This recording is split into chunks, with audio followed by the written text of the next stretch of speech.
Good evening. आज हम बात करेंगे अग्निवीर के बारे में। जितने लोग बच्चे यहाँ से सिलेक्शन पाए थे, ऑलरेडी मैंने एक वीडियो क्या 2 वीडियो मैंने पोस्ट किया है, और शॉर्ट वीडियो तो मैं बार बार पोस्ट करता रहता हूँ जो कि हमारे भाई हैं, लोकल लोग हैं, देखते रहें। और मैं ये वीडियो कभी नहीं डालता कि मेरे पास हॉस्टल की सुविधा या खाने पीने की, भाई मेरे पास अभी ऐसा सुविधा नहीं है। लेकिन जितने लोकल बच्चे यहाँ पे आते हैं, ठीक है, बहुत सारे बच्चे ऐसे हो जो दूर दूर से आके यहाँ पे सिलेक्शन पाए हैं। लेकिन वो सब खैर बातें बाद में हम करेंगे। मेन मुद्दा हम बात करेंगे अग्निवीर की। कैसे बच्चे प्रोसेस करके अपना जो है कि कितना रनिंग करना पड़ता है, क्या जो है कि इसमें समस्याएं होती हैं, ट्रेनिंग में क्या क्या होता है। जो हमारे पुराने यहाँ के धावक हैं, हमारे शिष्य नहीं, उनको हम दोस्त के तौर पर मानते हैं, क्योंकि हमारे एक पहले उनसे मुलाकात हुई थी। लोगों ने उनके बारे में बहुत ऐसा कहा, ठीक है, जो बैठे हमारे सामने देख सकते हैं। और जो है कि मैं कहता हूँ भाई, दूसरों की बुराई करने से पहले अपने अंदर देख लिया करो। खैर, ये तो खैर मंजिल अपना पा गए हैं। अब इन्हीं से बात करेंगे। ऑलरेडी ये जो है कि फौज में भर्ती हैं, क्या क्या ट्रेनिंग प्रोसेस होता है, मतलब कैसे कैसे बच्चे क्या करेंगे तो उसमें सिलेक्शन पा सकते हैं, ठीक है। तो आइए फिर हम मिलते हैं अपने आशुतोष सर से, ठीक है। और सर ठीक है आप, और फाइनली ये हमारे मित्र हैं, ठीक है। अब हम बात करेंगे आपके मेन मुद्दे पे, क्या ट्रेनिंग प्रोसेस होता है, क्या आपको हार्ड ज़्यादा ट्रेनिंग कराई जाती है कि नहीं, ठीक है। सारा चीज़ पे बात करेंगे, और जो अंदर की बातें हैं वो हम नहीं करेंगे, ठीक है। ये थोड़ा सा जो कि पर्सनली मैटर हो जाएगा। लेकिन फिलहाल हम लोग ट्रेनिंग की बात कर सकते हैं, क्या वहाँ पे डाइट वगैरह अच्छा है, ये सब चीज़ें ठीक है फिलहाल, ठीक है। चलिए फिर लेट्स गो, वीडियो को स्टार्ट करते हैं। तो सर मैं आपसे ये जानना चाहता हूँ कि फिलहाल में जो बच्चे अग्निवीर का देखना चाहते हैं, जो अभी इनकी उम्र नहीं हुई है, क्या वो रनिंग कर सकते हैं एक आध 2 साल पहले से, या फिर कंटिन्यू में पढ़ाई को जारी रखें, या फिर एक तो ऐसा जरिया होता है कि एक टाइम बच्चे रनिंग करें और एक टाइम एग्जाम का तैयारी करें, क्या कहना चाहेंगे उसके बारे में आप? सबसे पहले मैं आपके दर्शकों को जय हिंद बोलता हूँ। जय हिंद सभी को। आप बहुत सारे भाई मुझे जानते भी होंगे, तो सबको मैं यही बताना चाहूँगा कि जो बच्चे ये सोचते हैं कि हमारी जब उम्र होगी तब हम तैयारी करेंगे, बेसिकली यही लोग सोचते हैं कि हमारी जब उम्र होगी हम तैयारी करेंगे। जी इससे पहले कि आप 10वीं पास के बाद 17 साढ़े 17 साल आपकी एज हो जाती है, तो आप अग्निवीर का फॉर्म भर सकते हो। तो इसमें क्या होता है कि 17.5 साल का इंतजार बच्चे करने लगते हैं कि 17.5 साल का होऊंगा तो मैं आर्मी का चाहे जो भी है मैं उसका फॉर्म भरूंगा, फिजिकल की तैयारी करूंगा।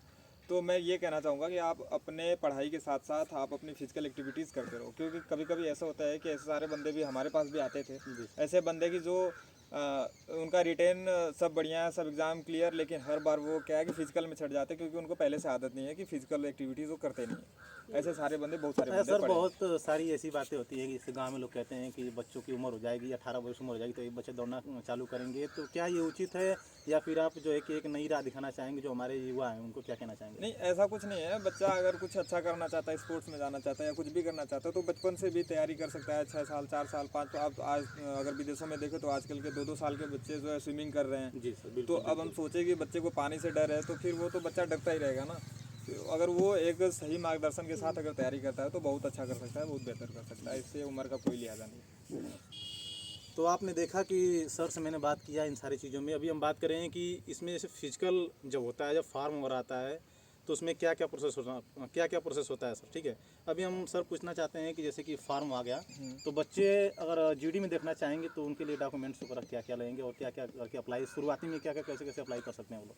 शुरुआती में जो मामला होता है अपना अग्निवीर का, बेसिकली हम बात करेंगे, क्योंकि यहाँ ज़्यादातर बच्चे अग्निवीर के हैं और सेलेक्ट भी बहुत ज़्यादा होते हैं, और इस बार भी 6-7 बच्चे आपके सेलेक्ट हुए। बिल्कुल बिल्कुल। तो उसमें क्या होता है कि सबसे पहले जो हम फॉर्म भरने की प्रक्रिया में जाते हैं, तो हमारे 10th की मार्कशीट लगती है, आधार कार्ड लगता है, और अपना उम्र जो है 17.5 साल पूरा हो जाना चाहिए। ये आधार कार्ड और 10th की मार्कशीट बहुत, और उसके बाद निवास प्रमाण पत्र, जाति प्रमाण पत्र। Thank you sir. और एक बात और सर से फिर विशेष, हाँ सर, जो इसमें उम्र बाउंडेशन है, जो कि अभी तो जब हम लोग भर्ती देखते तो उस समय जो कि 23 ईयर्स मांगता था, लेकिन फिलहाल में क्या इसमें जो कि उम्र बढ़ेगी या फिर 21 ही रहेगी, क्या कहना चाहेंगे इसके बारे में? अभी जो जीडी का है 21 रहेगा, वो तो पहले से चला आ रहा है 21, और आज भी 21 ही चल रहा है। जो रही बात कलर की, ट्रेडमैन की, तो इनकी उम्र जो है बढ़ाने की बात चल रही है, 23 साल करने की बात चल रही है। बीच में हुआ भी था, फिर वापस हो गया, लेकिन वो बातें चल रही है, हो सकता है कि 23 साल आपको मिले। ठीक है सर। और एक बात जो एक ही अभी मैं बताना चाहूँगा कि सर ने जितनी भी जानकारियाँ दी आप लोग को, अभी बहुत सारी जानकारी यहाँ से मिलेगी आपको। अभी तो बताया कि आपको आधार कार्ड, मार्कशीट वगैरह सब सारी चीज़ें लगेंगी, अप्लाई करेंगे, और उसके बाद आपका एग्ज़ाम होगा। एग्ज़ाम निकलने के बाद ही अब तो सिस्टम सारा चेंज हो गया है कि आपको जो है कि फिजिकल किया जाएगा। अब हम बात करते हैं कि क्वेश्चन अटैम्प्ट, जैसे कि 15 वगैरह 15 शायद 50 क्वेश्चन सर आते हैं ना सर? 50 क्वेश्चन। 50 क्वेश्चन में सर कितना सही बच्चा करता है तो उसका फाइनल सिलेक्शन हो जाएगा उसका एग्ज़ाम देखो, का? सबसे बड़ी बात होती है, हर जो अग्निवीर का एग्ज़ाम है 50 क्वेश्चन का होता है, चाहे कोई भी हो, ट्रेडमैन हो, जीडी हो। तो इसमें मिनिमम आपको ऐसे तो दिखाता है कि 60% करके आना है, लेकिन मैं कहता हूँ कि आपसे जितना हो सकता है, आपको जितना क्वेश्चन आ रहा है और 50 में 50 करने की कोशिश करो। ये नहीं कि हमें इतना ही करना है, अपने लिमिट को आप पुश करो कि हम ज़्यादा से ज़्यादा क्वेश्चन करके आएँ। फिर भी इस बार जो हमने सिलेक्शन देखा 35 क्वेश्चन वाले बंदों का सिलेक्शन हो गया था, क्योंकि इस बार सीटें ज़्यादा थी और आगे भी आपने देखा होगा, न्यूज़ भी सुना होगा कि आगे हर साल 1 लाख अग्निवीरों को भर्ती करने का जो है प्रपोजल चल रहा है। तो इसमें सीटें बढ़ती जाएंगी, तो जो बच्चे थोड़े कमज़ोर भी हैं वो अगर थोड़ी मेहनत करेंगे तो आगे वो भर्ती हो सकते हैं। अब आपको फिजिकल में ग्रुप भी बढ़ा दिया गया है, 4 ग्रुपों में फिजिकल लिया जा रहा है, तो इसमें आपको फ़ायदा ज़रूर मिलेगा। और आपने देखा कि बताया कितने अच्छे तरीके से कि 4 ग्रुप में पहले हम लोग क्या होता भाई कि 5-1 5-2 टाइम मिलने में हालत ख़राब हो जाती है, लेकिन अब इस समय जो है कि 5:45 अगर सबसे कम टाइमिंग की बात करें तो 5:30 तो टाइम मिल ही रहा है हर बच्चों को। और बहुत सारे बच्चे ऐसे हैं कि जो है कि अपना जो है कि फिजिकल को क्वालिफाई कर रहे हैं, क्योंकि सरकार जान लिया वो कि फौज की जो कि यूनिट हो जान लिया कि बच्चे जो रिटर्न की तैयारी करते हैं उनका जो है कि फिजिकली अच्छा नहीं हो पाएगा, इसलिए टाइम ओवर को बढ़ा दिया गया है। और बहुत सारे बच्चे सिलेक्शन पा भी रहे हैं और यहाँ से बहुत सारे बच्चों का सिलेक्शन हुआ। और आपने सुना भी कि बच्चे थोड़ा सा अगर मेहनत करेंगे तो उनका सिलेक्शन मिल सकता है। और सर एक बात की जैसे कि उम्र, जैसे बच्चों का हाइट ओवर हो गया तो इसमें बहुत सारी कैटेगरी होती है, जैसे कि GD, टेड, मैन, कलर, तो इसमें सबसे ज़्यादा कम हाइट किसमें मांग सकती है? कलर की हाइट कम होती है। कलर की हाइट, कलर की हाइट नियर अबाउट 165 या 66 लिया जाता है। ठीक है। और उसके बाद GD का जो 169 और ट्रेडमैन का भी 169। और यही बात है कि कहीं जब जाते हैं ना नए नए में तो लोग कहते हैं यार कि 171 या 170-71 आपकी हाइट चाहिए, इतना नहीं चाहिए भाई। अगर आपको GD में देखना है तो सर 169 फार्म वगैरह में आता है, जिनका 169 100% हो जाएगा। और कलर की भर्ती देखने के लिए आपको जो है कि 165 हाँ, यानी कि 165 जिसको बोलते हैं, ठीक है। यहाँ के हमारे जो लोकल बच्चे होंगे देख रहे होंगे भाई, तो पहली बात कि हम लोग बात करें जिस मुद्दे पे, थोड़ा सा इसमें जो गलतियाँ होंगी उसके लिए हम लोग क्षमा चाहेंगे, लेकिन हम चाहेंगे कि ज़्यादा से ज़्यादा बेहतर से बेहतर आपको जानकारियाँ यहाँ से मिल सके। और सर जैसे कि बच्चा फाइनल सिलेक्शन पा चल रहा है तो ट्रेनिंग प्रोसेस में भी वो लोग बताते हैं कि ट्रेनिंग बहुत हार्ड होती है, बहुत ज़्यादा कष्ट करना पड़ता है। तो हमको लगता है कि एक फौजी को फौजी बनने के लिए उसको ट्रेनिंग तो हार्ड नहीं लगनी चाहिए हमारे हिसाब से, जिस स्थिति से उसके जाता है वहाँ तक वो।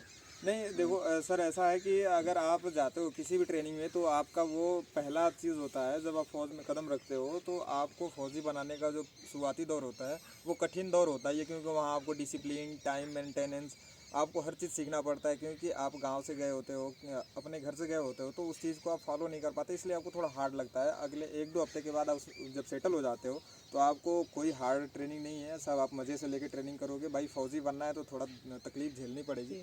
फिर उसके बाद आपने ट्रेनिंग कंप्लीट करने के बाद आपको सुकून मिलेगा। लेकिन ट्रेनिंग में भी अगर आपने दिल पे लिया तो ही हार्ड है, नहीं तो दिमाग से अगर आप अच्छा देख के कर रहे हो, अच्छे से कर रहे हो, तो आपको हार्ड बिल्कुल नहीं लगेगा। और देख लिया आपने ट्रेनिंग के प्रोसेस में ये बताया कि अगर जो बच्चे गांव से उठ के जाते हैं तो उनको ऐसा नहीं लगता भाई कि ट्रेनिंग बहुत हार्ड है, क्योंकि एक फौजी वही बनता है जो गांव से उठ के जाता है। किसी नेता का व्यक्ति, किसी नेता का भाई, किसी नेता का जो है कि पुत्र या बेटा, किसी नेता की सिस्टर, या जो बड़े जो चैंपियनशिप है उनके बेटा जो है कि फौजी नहीं बनते। एक गरीब आदमी का बेटा ही जो है कि गाँव से उठ के जाता है और देश की रक्षा करता है। और बताया आपको कि ट्रेनिंग प्रोसेस बहुत सिंपल है, बहुत आसान है, हार्ड कुछ नहीं होता। अगर वही नौकरी नहीं मिलेगी तो आपको जो है कि भाई दूसरों से पैसा लेके कमाने में कर्जा बने बीत जाएगी। मैं और यही सर बताया कि अपना जो कर रहे हैं ट्रेनिंग प्रोसेस बहुत अच्छा होता है वहाँ पे। और सर ट्रेनिंग में डाइट की बात वगैरह करें तो थोड़ा सा उससे। हाँ, फौज का जो डाइट है वो ट्रेनिंग से ही लागू हो जाता है। आपको सुबह नाश्ता 10 बजे 11 बजे टी ब्रेक मिलेगा आपको, दोपहर में खाना, शाम को खाना, फल फ्रूट, दूध, दही सब मिलेगा आपको। वहाँ आपकी डाइट का मतलब आपके पोषण तत्वों का बहुत ख्याल रखा जाता है। अच्छा सर ऐसा बहुत था ना, बच्चे यहाँ से जब गए तो बोले कि बहुत सारा यहाँ से चीज़ खाने पीने का, बहुत सारे कपड़े वगैरह लेके जाएंगे, तो क्या उचित है बच्चों के लिए कि वहाँ से सारा चीज़ सफिशिएंट नहीं है, क्योंकि आप ज़्यादा ले जाके कुछ नहीं कर पाओगे। क्योंकि आप जब फौज में चले जाते हो ना तो आपके सिविल कपड़ों से नाते टूट जाते हैं, बहुत कभी कभार पहनने को मौका मिलता है, तो 1-2 जोड़े में काम हो जाता है। और बाकी जो यहाँ से खाने की चीज़ें हैं तो वहाँ भी मिलती है, सिविल CSD है, नॉन CSD या CSD से आप सामान खरीद सकते हो। तो ऐसा नहीं है कि आप गाँव से लेके जाओगे तभी खा पाओगे, नहीं तो आपको नहीं मिलेगा, आपको वहाँ हर चीज़ें मिलती हैं। Thank you sir. और एक सबसे बड़ी विशेष बात मैं करना चाहूँगा, जो कि हर कोई बात वो नहीं करता, क्योंकि उसके बिना जीवन आज के समय में अधूरी है। और वो चीज़ है, भली बातें समझ रहे हैं, ठीक है, वहाँ पर रखी हुई है। सर थोड़ा सा मोबाइल देंगे अपना। जी सर, ये चीज़ जो बच्चा फौज में भर्ती हुआ ना भाई, इसके बिना कभी नहीं रह सकता, कोई भी नहीं रह सकता है। लेकिन वहाँ पे क्या सर, वहाँ पे मोबाइल चलाना अलाउ होगा या हफ्ते में 1 दिन 2 दिन महीने में सर? ट्रेनिंग टाइम पे बच्चों का जो फ़ोन है वो जमा हो जाता है, क्योंकि ट्रेनिंग में इतना टाइम नहीं मिलता कि आप फ़ोन में लग सको। और फ़ोन इसलिए जमा होता है कि आप अपनी नींद को पूरी कर सको, क्योंकि बंदा कितना भी थका रहता है, अगर उसके पास फ़ोन है तो वो फ़ोन में लगा रह जाता है, अपनी नींद को प्रॉपर ले नहीं पाता। इसलिए फ़ोन जमा हो जाता है कि आप बाकी दुनिया से बाहर हट के आप अपने ट्रेनिंग में फोकस कर सको, अपने डाइट में फोकस कर सको, अपनी नींद पूरी कर सको, ताकि अगले दिन फिर आपको दिक्कत ना हो। इसलिए आपको फिर संडे या छुट्टियों के दिन आपको फ़ोन मिलता है, बाकी ट्रेनिंग में फ़ोन नहीं मिलता। ठीक है। और आपने देखा कि जो मोबाइल से नाता टूटने का कोई ये नहीं है कि हमेशा आपको मोबाइल नहीं मिलेगी, मोबाइल मिलती है। सर ने बताया कि आपको हर हफ्ते जो है कि आपको मोबाइल मिलती रहेगी, आप घर परिवार में बात कर सकते हैं। और मोबाइल इसलिए जमा की जाती है कि आप डिसिप्लिन में रहें और अपने पूरे ट्रेनिंग पे फोकस करें, क्योंकि वहाँ पे फौजी बनना है आपको यहाँ घर परिवार में आप जब रहेंगे यहाँ पे तो बस घर परिवार का ही रक्षा करेंगे। वहाँ पे जाएंगे तो पूरे देशवासियों का, अपने पूरे भारत देश का रक्षा करेंगे और पूरे देश में अपना नाम रोशन करेंगे। क्योंकि अगर यहाँ पे शहीद होते हैं तो कोई नहीं जान पाएगा, लेकिन बॉर्डर पे शहीद होते हैं तो पूरी आपको दुनिया, पूरा संसार, पूरा जो है कि सोशल मीडिया पे आप चर्चित हो जाएंगे और आपके नाम से एक बड़ा मिसाल बनेगा। और एक सर से और मैं बात पूछना चाहूँगा अग्निवीर के बारे में सर, कि एक बार फिर से अग्निवीर के बारे में बताइए सर कि उसकी जो योजना है फिलहाल में अच्छी है कि नहीं? बहुत बच्चे भड़क रहे हैं कि यार 4 साल की है, 2 साल की है, 3 साल की है, मज़ा नहीं है क्या? ये देखो सर, अच्छी बुरी तो हम नहीं कह सकते किसी चीज़ को, लेकिन जाना हमने है, जिसे जाना है वो अपनी स्थिति को देखता है कि हाँ हम आगे कुछ कर सकते हैं, अच्छा कर सकते हैं, नहीं कर सकते। उस हिसाब से बंदा कभी कोई मजबूरी में जाता है, किसी को इंटरेस्ट में जाता है कि मुझे फ़ौज की वर्दी पहनी, वो 4 साल की क्यों ना हो, तो वैसे बंदे भी जाते हैं। कुछ बंदे ऐसे लाचार होते हैं कि आगे कोई वैकेंसी नहीं है या हम कुछ नहीं कर पा रहे हैं, तो कम से कम जाके अपने परिवार का, अपने जो हमारे पीछे जो हमसे जुड़े हुए लोग हैं, हम उनकी कुछ आगे बढ़ने में मदद कर सकते हैं। वैसे अब इसमें जाने के बाद बाकी फ़ौज में भी अगर जो आप CAPF वगैरह में जाएंगे तो आपको छूट मिलेगा, तो ये अपने ऊपर डिपेंड करता है कि आप कैसे इसको लेते हो, अच्छा लेते हो, बुरी लेते हो। और सर ने बताया कि फाइनली आप जाके बढ़िया से रह सकते, कोई दिक्कत नहीं है। और एक बात है मैं पूछना चाहूँगा सर से कि जैसे उसमें स्पोर्ट की क्या सर सुविधाएं हैं, क्या बच्चा अग्निवीर में सिलेक्शन पा के स्पोर्ट कर सकता है कि नहीं कर सकता, क्या कहना चाहेंगे उसके बारे में? आपको कहना चाहिए, क्योंकि बहुत सारे ऐसे बच्चे जो हैं यहाँ स्पोर्ट करते हैं, फिर सोचते हैं कि वहाँ जाएंगे तो मैं स्पोर्ट की तैयारी करूँगा, क्या कर पाएंगे बच्चे या नहीं कर पाएंगे वहाँ? होता है जैसे आप बड़ी बड़ी रेजिमेंटों में क्या होता है कि फुटबॉल की टीम होती है, वॉलीबॉल की टीम होती है, हॉकी की टीम होती है, खो खो की टीम होती है, ऐसे ढेर सारी टीमें। और इंटर विंग या इंटर रेजिमेंट अपना कंपटीशन चलता रहता है, तो इसमें बंदे जो अच्छे होते हैं वो नज़र में आते हैं, अफसर्स के नज़र में आते हैं, तो वो उनको ऊपर ले जाने की कोशिश करते हैं, तो इसमें टॉप के बंदे ऊपर भी जाते हैं। और आपने देखा कि मैंने जो है कि सर से काफ़ी सारी बातें की और काफ़ी आप लोग को बोर भी लगा कि बहुत लंबी वीडियो हो गई है, लेकिन ऐसा नहीं है। आप इस वीडियो को पूरा देखिएगा, इसमें मैंने बहुत सारी जो है कि अच्छी अच्छी जानकारियाँ सर के माध्यम से डाली है। बहुत सारे ऐसे जो होते हैं जो वीडियो हम लोग डालते हैं तो उसको स्किप करके भगा देते हैं। आप इसको देखिए और अपने बच्चों को जो है कि मोटिवेट करिए कि ग्राउंड पे आएँ। और बहुत सारे लोग बोलते हैं कि यार चले जाओगे तुम्हारा जो है कि सीना भर जाएगा, तुम छोटे हो जाओगे, नाटे हो जाओगे, बांटे हो जाओगे। भाई ठीक है, अपने नहीं करो, दूसरों को जो कि उकसाओ मत, बच्चों को ग्राउंड पे भेजो, छोटा बच्चा हो या बड़ा बच्चा हो। ठीक है, अभी ये जो सर हमारे साथ स्पोर्ट की तैयारी करते थे फिलहाल में, लेकिन स्पोर्ट की तैयारी करते करते कहते हैं ना कि बड़ी मंजिल की तैयारी करोगे तो छोटी मंजिल तुम्हारे आगे कुछ नहीं है।